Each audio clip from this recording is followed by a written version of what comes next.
بسم اللہ الرحمن الرحیم۔ السلام علیکم ناظرین گرامی، چند سال پہلے سعودی عرب نے ایک کنویں کی کھدائی کروائی ہے، وہ کسی انگوٹھی کی تلاش میں۔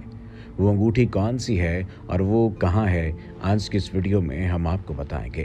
دوستو، سرکار دو عالم صلی اللہ علیہ وآلہ وسلم کے پاس دو قسم کی انگوٹھیاں تھیں جنہیں آپ صلی اللہ علیہ وآلہ وسلم پہنا کرتے تھے، اور دونوں ہی چاندی کی بنی ہوئی تھیں۔ ایک انگوٹھی مبارک پر محمد رسول اللہ نقش تھا، جس سے مہر کا کام لیا جاتا تھا کہ سرکار دو عالم صلی اللہ علیہ وآلہ وسلم جب بادشاہوں کو خطوط بھیجا کرتے تھے تو ان پر اپنے دست مبارک سے مہر ثبت فرمایا کرتے تھے۔ یہ انگوٹھی آپ صلی اللہ علیہ وآلہ وسلم عام طور پر نہیں پہنا کرتے تھے، بلکہ مہر لگانے کی غرض سے ہی پہنا کرتے تھے۔ یہ مہر والی انگوٹھی یعلا ابن امیہ نے بنائی تھی۔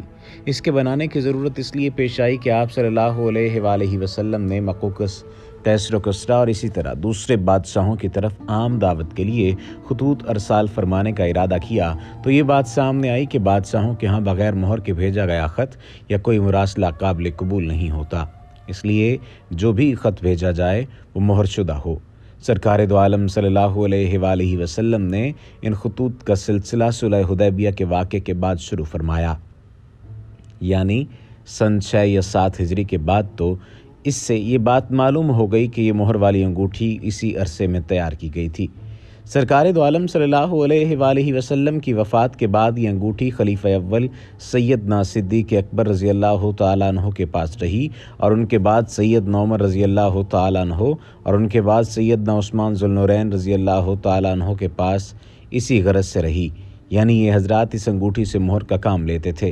یہ مہر والی انگوٹھی ان تینوں حضرات کے دور خلافت میں ایک صحابی کے پاس ہی رہتی تھی۔ ان حضرات کو جب کبھی ضرورت ہوتی تو اس صحابی سے لے کر کام میں لاتے تھے۔ اس انگوٹھی کا مہر کے علاوہ ایک فائدہ یہ بھی تھا کہ اس کی موجودگی میں امت فتنوں سے محفوظ تھی۔ ایک مرتبہ سیدنا عثمان ذو النورین رضی اللہ تعالیٰ عنہ مسجد قباء کے قریب واقع ایک کنواں جسے بئر عریس کہا جاتا ہے کے پاس کھڑے تھے کہ حضرت عثمان رضی اللہ تعالیٰ عنہ نے کسی کام کی غرض سے اس صحابی سے وہ انگوٹھی مانگی۔ انہوں نے دینے کے لیے ہاتھ بڑھایا، مگر وہ ان صحابی کے ہاتھ سے چھوٹ کر کنویں میں جا پڑی۔ سب کو بہت پریشانی لاحق ہوئی، لہٰذا اس کی تلاش شروع ہوئی۔ بہت کوشش کی گئی مگر کنویں کے جاری ہونے کی وجہ سے ناکامی ہوئی، اور اس اچانک افتاد سے امت اس انگوٹھی سے محروم ہو گئی۔ اور یہی نہیں بلکہ اس کے بعد فتنوں کا ایک نہ تھمنے والا سلسلہ بھی چل نکلا، جس سے ساری امت کو دوچار ہونا پڑا۔ دوستو، رسول اکرم صلی اللہ علیہ وآلہ وسلم اپنے دور کے سفارتی آداب کو ملحوظ خاطر رکھتے ہوئے مختلف ممالک کے سربراہان کے نام خط لکھتے تھے، اور خط لکھتے ہوئے اس انگوٹھی کو اپنے پاس رکھتے تھے اور ان خطوط پر مہر لگانے کا اہتمام فرمایا کرتے تھے۔ اس کے لیے آپ نے بطور خاص انگوٹھی بنوائی جس پر محمد رسول اللہ کے الفاظ کنندہ تھے۔ آپ کے ہر گرامی نامے کے ذیل میں یہ مہر لگی ہوتی تھی۔ آپ کی وفات کے بعد یہ انگوٹھی حضرت عائشہ صدیقہ رضی اللہ تعالی عنہا کے سپرد کر دی گئی۔ جب حضرت ابوبکر صدیق خلیفہ مقرر ہوئے تو حضرت عائشہ نے یہ انگوٹھی ان کے حوالے کر دی۔ حضرت ابوبکر کی وفات کے بعد یہ انگوٹھی حضرت عمر فاروق کو ملی۔ حضرت عمر نے انتقال سے پیشتر وہ انگوٹھی ام المومنین حضرت حفصہ کے پاس رکھوا دی اور ہدایت کی کہ جو خلیفہ منتخب ہو اس کے سپرد کر دی جائے۔ چنانچہ جب حضرت عثمان بن عفان رضی اللہ تعالی عنہ خلیفہ بنے تو یہ انگوٹھی ان تک پہنچی اور ان سے ہی ایک کنویں میں گر گئی۔ جس کنویں میں یہ انگوٹھی گری تھی اس کا نام بئر عریس یعنی عریس کا کنواں ہے۔ عریس یہودی نام ہے جس کا مطلب کہ احسان ہے۔ اس کنویں کو بئر النبی یعنی نبی اکرم صلی اللہ علیہ وآلہ وسلم کا کنواں بھی کہا جاتا ہے، تاہم انگوٹھی گرنے کے بعد اس کا نام بئر الخاتم انگوٹھی کا کنواں پڑ گیا۔ اس کنویں کا تاریخ میں اہم مقام ہے۔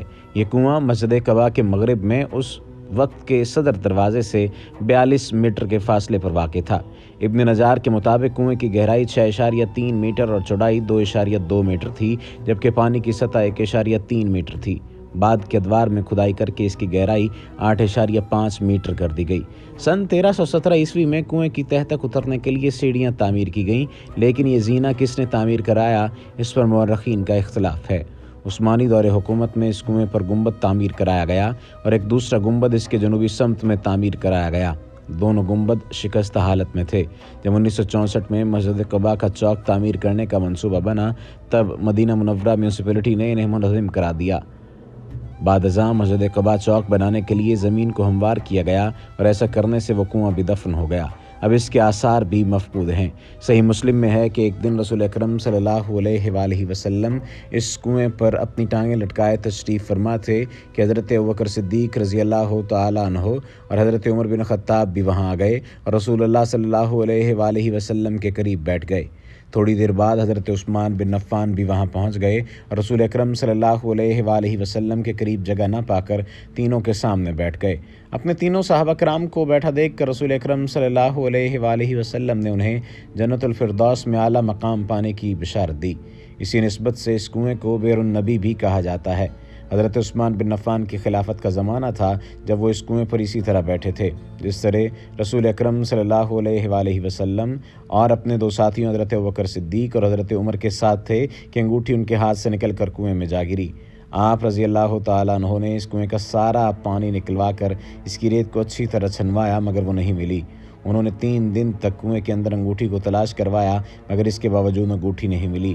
خاتم النبی صلی اللہ علیہ وآلہ وسلم کی انگوٹھی کے اس طرح گم ہو جانے پر آپ رضی اللہ تعالیٰ عنہ کو سخت ملال ہوا۔ بعد میں بھی اس انگوٹھی کو تلاش کرنے کی کوششیں ہوتی رہیں مگر وہ کسی کو نہیں ملی۔ بعض مورخین کا کہنا ہے کہ حضرت عثمان نے بعد ازاں اسی شکل کی انگوٹھی بنوائی تھی لیکن آپ کی وفات کے بعد وہ انگوٹھی غائب ہو گئی تھی۔ کہا جاتا ہے کہ وہ انگوٹھی بہت برکت والی تھی۔ اس انگوٹھی کو بھی تلاش کرنے کی کوششیں جاری ہیں۔ اللہ سبحانہ و تعالی ہم تمام مسلمانوں پر رحم فرمائے۔ وما علینا الا البلاغ المبین۔